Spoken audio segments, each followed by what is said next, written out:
आप सभी को नमस्ते प्रणाम। मैं आपका अपना ठाकुर प्रखर सिंह और रात के 10 बज चुके हैं और कहानी का जो सिलसिला है बदस्तूर जारी है। उम्मीद है आप लोगों की दीपावली बड़े अच्छे से गुजरी। सभी लोग सुरक्षित तरीके से दीपावली मनाए होंगे। कोई कैजुअलिटी या फिर कोई दुर्घटना आप लोगों के साथ नहीं हुई, और अगर छोटी मोटी दुर्घटना हुई भी तो ईश्वर से ही प्रार्थना है कि आप तमाम लोग जल्द से जल्द स्वस्थ हों। वैसे ईश्वर से तो यही प्रार्थना है कि हुई ही ना हो। अब आते हैं आज की कहानी की बात करते हैं। और आज की कहानी एक ऐसी कहानी है जिस कहानी को जब आप पूरा सुनेंगे और शुरू से अंत तक जानेंगे तो आपको हर एक कदम पे लगेगा कि जो कहानी है वो जो भी इसमें सस्पेंस है वो सुलझ चुका है। यानी जो कातिल है वो पुलिस वालों के चंगुल में आ चुका है। लेकिन जैसे ही कहानी थोड़ी सी और आगे बढ़ेगी आपको लगेगा कि नहीं, कातिल तो भी पुलिस के चंगुल से बहुत दूर है। और अंत में जब कातिल निकल के सामने आता है इस पूरी घटना में, तो फिर जितने भी लोग थे, खासकर जो पुलिस वाले थे, इस केस को सुलझा रहे थे, जो आसपास के लोग थे, उन्होंने जब पूरी मर्डर मिस्ट्री के बारे में जाना तो तमाम लोग हैरान थे कि एक मामूली सा आदमी ऐसा ज़हीन दिमाग कैसे लगा सकता है। आमतौर पे ऐसी चीज़ें, ऐसी घटनाएं, इस पे या तो हॉलीवुड और बॉलीवुड में फिल्में बनती हैं या तो ये फॉरेन से ऐसी कहानियाँ आती हैं किस तरह पुलिस को उलझाए रखा। लेकिन जब बात एक मामूली किसान जो खेती बाड़ी करता हो, एक मामूली ड्राइवर जो सिर्फ गाड़ी चलाता हो, उसके पास इतना फुर्सत नहीं कि ऐसा प्लान बना सके, इतना वक्त नहीं, इतना पढ़ा लिखा नहीं कि विदेश की कई कहानियों को स्टडी करके वहाँ से ऐसी चीज़ें निकालें। तो फिर जब ऐसे लोग ऐसा प्लान करते हैं और ऐसा कत्ल करते हैं और पुलिस को उलझाते हैं, तो फिर अपने आप में बड़ा ताजुब होता है कि एक आदमी ऐसा कैसे कर सकता है। और आज की कहानी ठीक ऐसी एक कहानी है। कहानी उत्तर प्रदेश में एक जगह लगती है, बहुत ही मशहूर, ग्रेटर नोएडा, वहाँ की है। कहानी इसी साल 2023 की है और इसी साल 2023 में अभी इसी महीने की है। दरअसल ग्रेटर नोएडा में एक गांव है, देवला गांव, और इसी गांव में एक परिवार रहा करता था। परिवार के जो मुखिया, जिनका पूरा परिवार था, आलोक सिंह, अपनी बीबी, अपने 2 बच्चे और बाकी परिवार के साथ वहीं पर रहा करते। मूल रूप से हरदोई के रहने वाले थे, लेकिन हरदोई में इन्हें उस हिसाब से रोज़गार, उस हिसाब से चीज़ें मिली नहीं, ना ही वहाँ इनको नौकरी मिली, ना ही उनका वहाँ पर कोई काम धंधा चल रहा था। ज़्यादा पढ़े लिखे भी नहीं थे, लिहाजा इन्हें लगा कि अब हरदोई से आगे निकलें और कहीं चलें तो फिर ये ग्रेटर नोएडा में आके बसते हैं, यहीं पे नौकरी वगैरह करते हैं और देवला गांव में एक किराए का कमरा लेते हैं और वहीं पे अपने परिवार के साथ रहने लगते हैं। परिवार में इनकी बीवी थी, 2 बच्चे थे। बच्चे भी धीरे धीरे बड़े हो रहे थे, 40 साल लगभग आलोक सिंह की भी उम्र थी।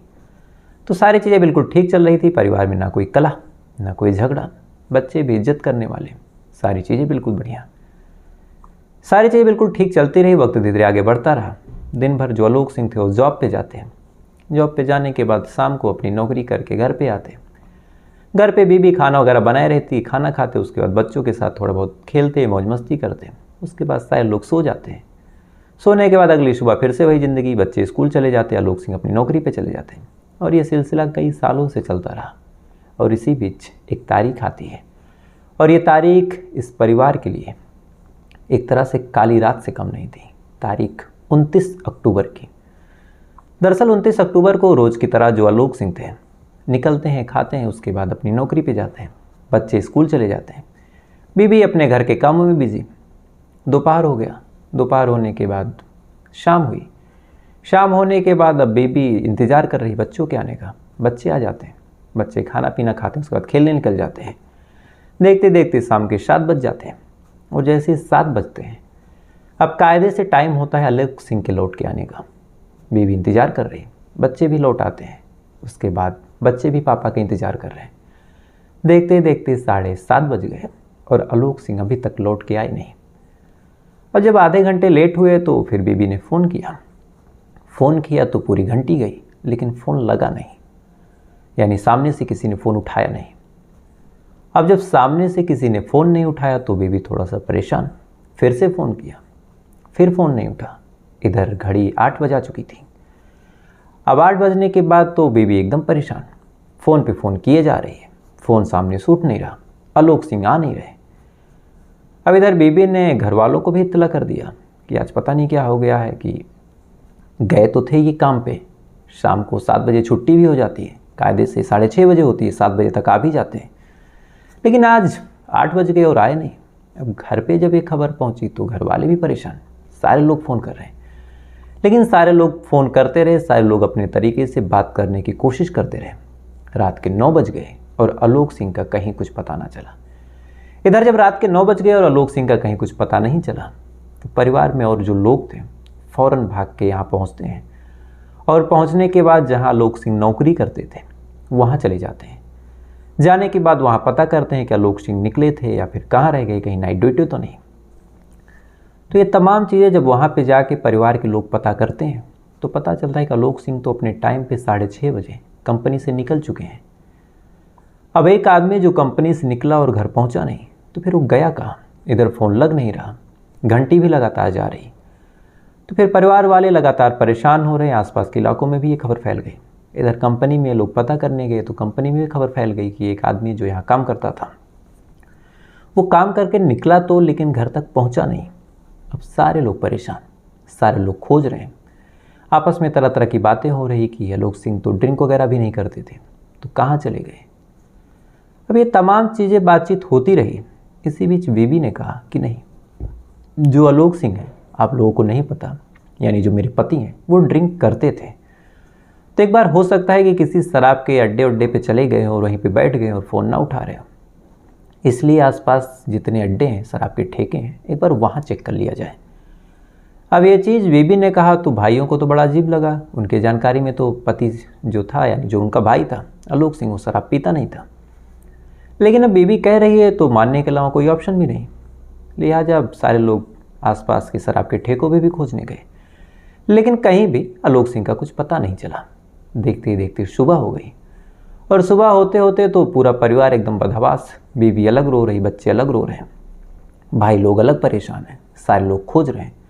आलोक का कहीं कुछ पता चल नहीं रहा। इसीलिए फिर ये हुआ कि चलते हैं पुलिस स्टेशन और आलोक की मिसिंग कंप्लेन दर्ज करवा देते हैं। और 30 अक्टूबर को 29 अक्टूबर को आलोक सिंह गायब हुए थे। 30 अक्टूबर को आलोक सिंह की मिसिंग कंप्लेन दर्ज करवा दी गई। अब आलोक सिंह की जब मिसिंग कंप्लेन दर्ज हुई तो पुलिस वालों ने भी खोजना शुरू किया। सबसे पहले बीवी से पूछा कि क्या हुआ था। बीवी ने बताया कि 6:30 बजे उनकी छुट्टी होती है। छुट्टी होने के बाद 7 बजे तक उनको आ जाना चाहिए था। 7 बजे वो नहीं आए तो 7:30 तक मैंने फ़ोन किया, फ़ोन लगा तो लेकिन उठा नहीं, तो मैं फिर परेशान हुई। 8-9 बजे तक मैंने घर पे इत्तला कर दिया, तब से हम लोग खोज रहे हैं। पुलिस वालों ने पूछा कि अच्छा वो नौकरी कहाँ करते थे। बीवी ने बता दिया। अब जब बीवी बताती है तो पुलिस वाले वहाँ पता करते हैं तो पता चलता है कि यहाँ से तो 6:30 बजे आलोक निकल गया था। अब क्या? अब पुलिस वाले भी अपने तरीके से पता करते हैं कि कहाँ गया, अपने तरीके से खोज रहे हैं, जांच पड़ताल कर रहे हैं। 30 तारीख भी निकल गई और आलोक सिंह का कहीं कुछ पता ना चला। 30 तारीख गुजर गई, 24 घंटे से ज़्यादा वक्त गुजर गया गायब हुए। अगली सुबह, जैसे ही अगली सुबह होती है, अचानक से पुलिस के पास एक फ़ोन आता है। फ़ोन एक दूसरे इलाके का था। फ़ोन आता है, पुलिस वाले फ़ोन उठाते हैं। सामने वाला शख्स बताता है कि साहब यहाँ पे कुछ सामान रखा हुआ है, सामान के ऊपर तिरपाल है और उस तिरपाल के अंदर से कुछ खून निकल रहा है और ऐसा लग रहा है कि तिरपाल के अंदर कुछ ऐसी चीज़ है जो अपने आप में बड़ी संवेदनशील है। पुलिस के पास ऐसा फ़ोन, पुलिस की टीम मौके पे पहुंची, तिरपाल को हटाया और जैसे ही तिरपाल हटाते हैं तो अंदर एक शख्स की लाश मिलती है।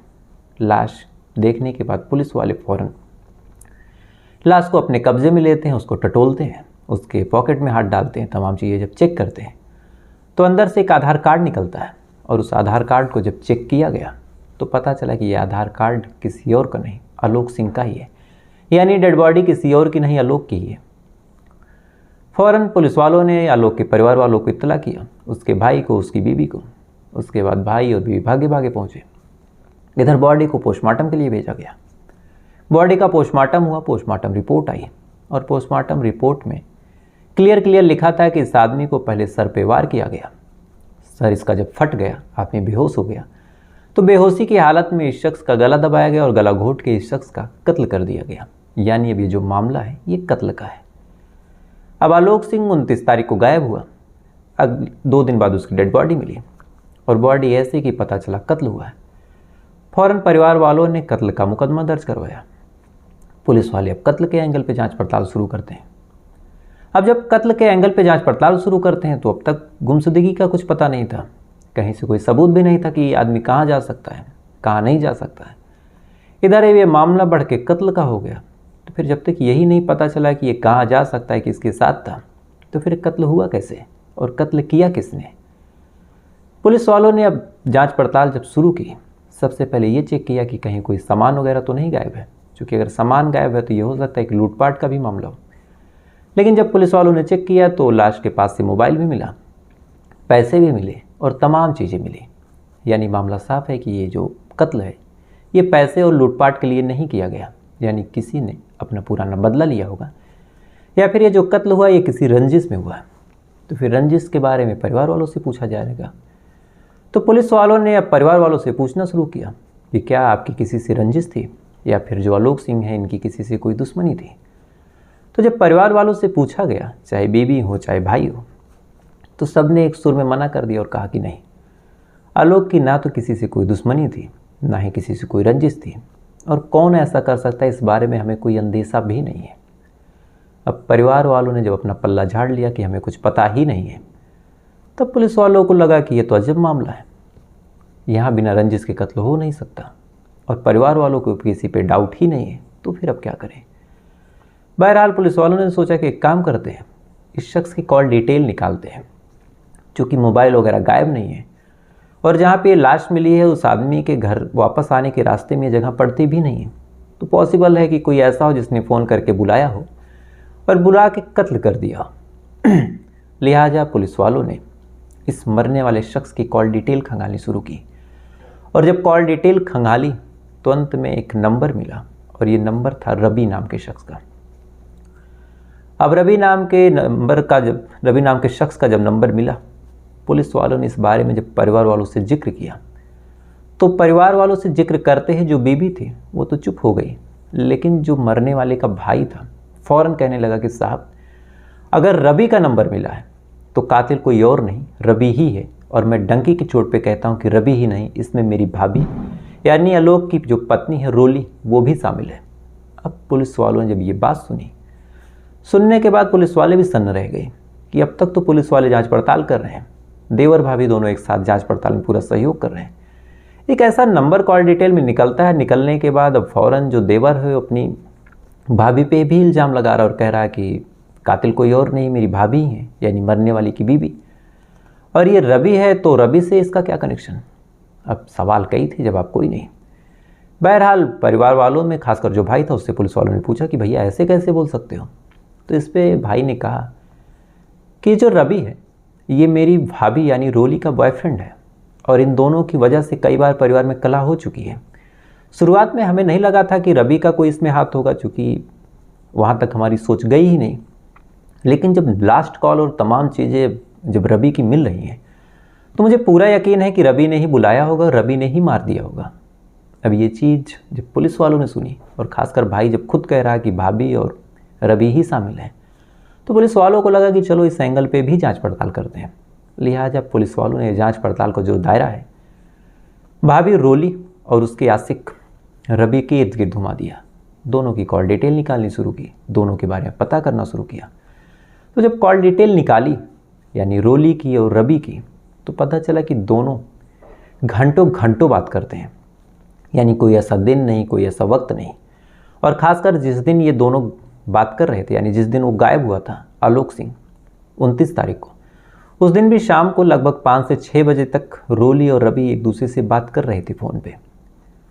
अब लास्ट कॉल वहाँ भी मिलना, इन दोनों का रोज़ घंटों घंटों बात करना, पुलिस वालों को लग गया कि अब मामला जो है प्रेम प्रसंग का ही है, और इसमें कातिल कोई और नहीं, रोली और रवि ने मिलकर रास्ते से हटाने के लिए आलोक का कत्ल कर दिया। लिहाजा पुलिस वालों ने फ़ौरन रवि को गिरफ्तार किया। गिरफ्तार करने के बाद रोली को भी उठाया और पूछताछ शुरू की। पूछताछ में पूछा कि क्या आप दोनों का कोई संबंध है, क्या आप दोनों एक दूसरे को पसंद करते हैं। अब ये तमाम चीज़ें जब दोनों से पूछी गई, शुरुआत में दोनों ने इनकार कर दिया, कहा नहीं साहब, हम दोनों एक दूसरे को जानते ही नहीं। लेकिन पुलिस तो आखिर पुलिस है।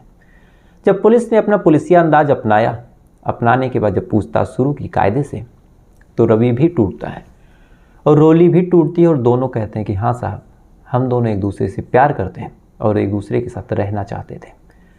अब ये स्टेटमेंट जैसे ही इन दोनों ने दिया, पुलिस वालों को पूरा यकीन था कि अगला स्टेटमेंट जो होगा वो यही होगा कि इसीलिए हम दोनों ने कत्ल कर दिया। इसलिए अब पुलिस वाले आगे पूछते हैं कि इसीलिए तुमने कत्ल कर दिया। तो इस पर अब दोनों मुकर जाते हैं और कहते हैं कि नहीं साहब, हम दोनों बात करते हैं ये तो ठीक है, हम दोनों एक दूसरे को प्यार करते हैं ये भी बात सही है, लेकिन हम दोनों ने आलोक का कत्ल कर दिया ये चीज़ सही नहीं है। अब एक तरफ ये दोनों इनकार कर रहे हैं, एक तरफ जो परिस्थितिजनक साक्ष्य होते हैं उस हिसाब से अब कातिल कोई और लग भी नहीं रहा। सारे सबूत हैं कि लास्ट कॉल आलोक से रवि की भी हुई थी। लास्ट कॉल में अगर देखा जाए तो रोली रवि से घंटों बात भी कर रही थी, जिस दिन ये घटना हुई उस दिन, जिस दिन आलोक गायब हुआ उस दिन, और डेली बात करते थे। अच्छा, गायब होने के बाद भी रात में इन दोनों ने बात की। तो तमाम चीज़ें, तमाम सबूत इसी तरफ इशारा कर रहे हैं। इधर पुलिस वालों ने जब आसपास के लोगों से पता किया तो पता चला कि हाँ, कुछ महीने पहले इसी बात को लेकर इस घर में झगड़ा भी हुआ था। तो चाहे लास्ट कॉल हो, चाहे तमाम चीज़ें हो, ये तमाम चीज़ें इसी तरफ इशारा कर रही थी कि इन दोनों की वजह से ही आलोक का कत्ल हुआ।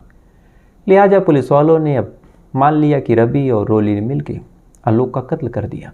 जांच पड़ताल लगभग पूरी हो गई, लेकिन अब कत्ल किया है ये तो सही है, पुलिस वालों से लेकर तमाम लोग ये मान भी रहे थे सिवाय रोली और रवि को छोड़ के।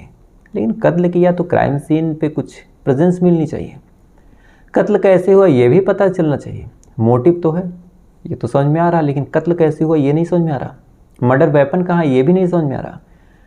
जो सीन ऑफ क्राइम है वो कहाँ है ये भी नहीं पता, क्योंकि जहाँ लाश मिली थी वहाँ कत्ल हुआ नहीं था, वहाँ कोई स्ट्रगल के सबूत नहीं थे। तो फिर पुलिस वाले रवि से लगातार पूछ रहे हैं कि तुमने कत्ल कहाँ किया।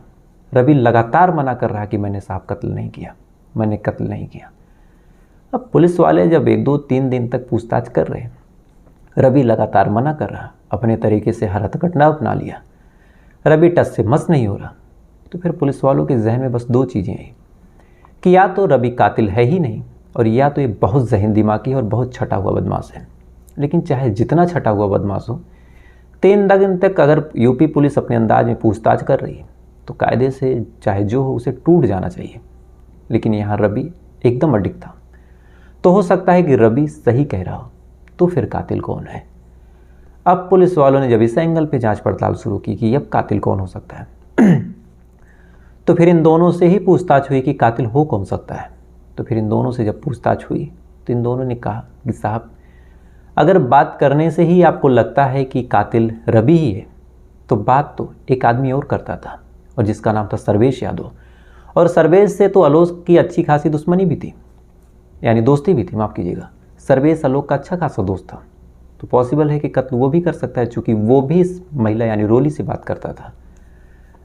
अब ये चीज़, ये नई थ्योरी जब पुलिस वालों के कानों में पड़ी, तब उन्हें लगा कि अब ये नया शख्स कौन है, चलो उसे भी चेक करते हैं। तो फिर पुलिस वालों ने फाइनली तमाम चीज़ें करने के बाद अब सर्वेश यादव के इर्द गिर्द अपने जांच पड़ताल का दायरा बढ़ाया। और जब सर्वेश यादव से पूछताछ हुई तो फिर सर्वेश यादव ने एक अलग कहानी सुनाई, और उस साथ ही कहा कि हाँ, मैंने ही कत्ल किया है। और जो कहानी सर्वेश यादव ने सुनाई, उसे सुनने के बाद पुलिस वाले भी सन्न रह गए। दरअसल आलोक सिंह मूल रूप से हरदोई के रहने वाले थे, और वहीं का रहने वाला सर्वेश यादव भी था। दोनों जब ग्रेटर नोएडा आते हैं, आने के बाद आपस में एक दिन मुलाकात होती है। जब दोनों में बातचीत हुई, पता चला कि दोनों हरदोई के रहने वाले, तो दोनों एक दूसरे को देख के काफ़ी खुश हुए कि चलो अपने शहर का कोई आया। लिहाजा इन दोनों के बीच दोस्ती हो गई। आलोक जो था एक कंपनी में नौकरी करता, सर्वेश कंटेनर चलाता था, यानी ट्रक। दोनों अक्सर एक दूसरे के घर आते जाते, और ऐसे ही जब सर्वेश आलोक के घर आने लगा तो इसी बीच रोली से उसकी नज़दीकियाँ बढ़ने लगी। रोली भी अब सर्वेश को पसंद करने लगी, सर्वेश भी रोली को पसंद करने लगा। दोनों अक्सर मौका देख के मिलते, एक दूसरे से बातचीत करते, तमाम चीज़ें इन दोनों के बीच होने लगी। दोनों एक दूसरे के प्यार में पागल, सारी चीज़ बिल्कुल ठीक चल रही। न पति को इस बारे में भनक, न कोई जान रहा, सबको यही लग रहा कि दोस्ती में घर आ रहा। इस चीज़ को भी लगभग 1 आध साल गुजरे, लेकिन अभी 4 से 6 महीने पहले की बात है। सर्वेश एक दिन रोली को फ़ोन करता है, उसका फ़ोन वेटिंग जाता है। अब वेटिंग जाता है तो पूछता है कौन है, उसके बाद कहता है कि कॉन्फ्रेंस करो। गुस्से में जो रोली थी वो कॉन्फ्रेंस कर देती है, और सामने से रवि बोल देता है, यानी जो रोली थी वो रवि से भी संबंध में थी। ये बात सर्वेश को बर्दाश्त नहीं होती। वो आता है, रोली से लड़ता झगड़ता है। रोली कहती है कि देखो, तुम मेरे पति नहीं हो, तुम भी मेरे बॉयफ्रेंड थे, मेरा तुम्हारा जम नहीं रहा, इसलिए मैं रवि के पास रहूँगी, और तुम्हें जो करना है कर लो। अब सर्वेश यादव एक तरह से, उधर रवि ने भी कुछ उल्टा सीधा बोला, इधर रोली भी धुतकार देती है, गुस्से में आ जाता है। गुस्से में उसने इस बारे में आलोक को जानकारी दी। आलोक रोली को काफ़ी मारता पीटता है, रोली इस बारे में रवि को बताती। रवि जो है सर्वेश को मारता पीटता है और यहीं से सर्वेश के मन में खुन्नस आ जाती है। एक तरफ रवि को लेके खुन्नस थी, दूसरा आलोक को लेके खुन्नस थी, उसने रोली को क्यों मारा। इसलिए वो चाह रहा था कि अब दोनों रास्ते से हट जाए। अब दोनों रास्ते से हटने का मतलब या तो दोनों को मार दे या फिर ऐसा कुछ करें कि एक का कत्ल हो और उसके कत्ल के इल्ज़ाम में कोई फंसे तो दूसरा फंस जाए और सर्वेश का कहीं नाम ही ना आए। तो फिर ये बैठ के सोचने लगा कि क्या करूं। सोचते सोचते सोचते सोचते इसके दिमाग में आया कि अगर मैं करता भी हूं तो अकेले पॉसिबल नहीं है। इसलिए अपने एक दोस्त और फूफा के लड़के को शामिल किया। अब ये तीनों लोग बैठ के प्लान बनाते हैं। प्लान बनाने के बाद फिर 29 तारीख को ये मिलते हैं और उससे पहले ये प्लान 5 महीने पहले बना था। 5 महीने पहले से जो सर्वेश था उसने ना तो एक फ़ोन रोली को किया, ना ही उसने आलोक को एक भी फ़ोन किया ताकि कभी कॉल डिटेल निकले तो ना तो कहीं नंबर मिले ना तो कहीं डाउट हो। 5 महीने पहले से उसने उस घर पे आना जाना भी छोड़ दिया ताकि कहीं भी आलोक और सर्वेश की ना तो दोस्ती का जिक्र हो, ना ही सर्वेश और रोली के संबंध का जिक्र हो। 5 महीने तक लगातार वो साजिश करता रहा। साजिश करने के बाद फिर एक दिन यानी 29 तारीख को आलोक से मिलता है। मिलने के बाद कहता है कि चलो यार जो हुआ मुझसे गलती हुई, बैठ के शराब पीते हैं और दोस्ती कर लेते हैं। अब शराब तो एक ऐसी चीज़ है कि बड़े से बड़े दुश्मनों को भी दोस्त बना दे। लिहाजा सर्वेश और आलोक उसी के कंटेनर बैठ के शराब पीते हैं। शराब के नशे में जब आलोक धुत हो जाता है, धुत होने के बाद आलोक के सर पे वार करता है। उसके बाद गला घोट के उसका कत्ल करता है और डेड बॉडी को फेंक देता है, ऊपर से एक तिरपाल डाल देता है। इधर जब सर्वेश ने कत्ल कर दिया और आलोक घर पे पहुंचा नहीं तो फिर रोली लगातार फ़ोन करने लगी। फ़ोन लगा नहीं, फ़ोन उठा नहीं तो रोली परेशान हुई। उसी बीच रवि का फ़ोन आया, रवि से भी बातचीत कर ही रही थी। तो फिर उसने रवि को बताया कि पता नहीं कहाँ चले गए, आ जा नहीं रहे, मैं बहुत परेशान हूँ। अब रोली को लगातार परेशान होता देख जो रवि था उसने कहा कि लाओ मैं ही फ़ोन कर देता हूँ। इसलिए उसने लास्ट कॉल जो थी वो कर दिया। यहीं से जो लास्ट कॉल का मामला फंसा कि रवि ने लास्ट कॉल खुद चेक करने के लिए कर दिया। और इधर आमतौर पे इन दोनों के बीच यही होता था कि 5 से 6, 5 से 7 ये दोनों आपस में बात करते थे कि अभी आलोक आ जाएगा तो बातचीत हो नहीं पाएगी। तो यहीं से जो ये हुआ कि जो जिस टाइम ये पूरी घटना हुई उस घटना के घंटों पहले ये लोग फ़ोन पे बात घंटों घंटों तक करते थे। तो यहीं से जो प्लान था सर्वेश का कि कत्ल मैं करूँगा आलोक का, उसके इल्ज़ाम में फंसा दूंगा रवि को, आलोक मर ही जाएगा, रवि जेल चला जाएगा। उसके बाद रोली के पास कोई ऑप्शन नहीं बचेगा, मैं अपना कंधा दे दूंगा। उसके बाद रोली मेरे पास हो जाएगी, हम दोनों का जो लव अफेयर है वो लगातार चलता रहेगा। लेकिन पुलिस वालों ने जिस हिसाब से जांच पड़ताल की और जिस हिसाब से इस पूरे मामले को सुलझाया, कहीं ना कहीं वो भी बड़ा काबिल तारीफ़ है। क्योंकि आमतौर पर इस केस में शुरू में आपको भी लगा होगा कि सारी चीज़ें रवि और रोली के खिलाफ हैं, तो कातिल यही दोनों होंगे, भले ही ये लोग झूठ बोल रहे होंगे। लेकिन तमाम सबूत अगर खिलाफ हों उसके बाद भी पुलिस इस चीज़ को भांपे कि जो सामने बैठा है जिसके ऊपर डाउट है वो सही कह रहा है, ये गलत कह रहा, ये भी अपने आप में बड़ा अनुभव का खेल होता है। तो फिलहाल ये थी पूरी कहानी। अब आपसे कल फिर मुलाकात होगी किसी दूसरी कहानी के साथ। तब तक अच्छे रहिए, खुश रहिए, अपना ख्याल रखिएगा, अपने देश का ख्याल रखिएगा और कहानी में अगर कुछ गलती हुई, कुछ त्रुटि हुई हो तो उसके लिए माफ़ी चाहूँगा। तब तक के लिए जय हिंद, वंदे मातरम।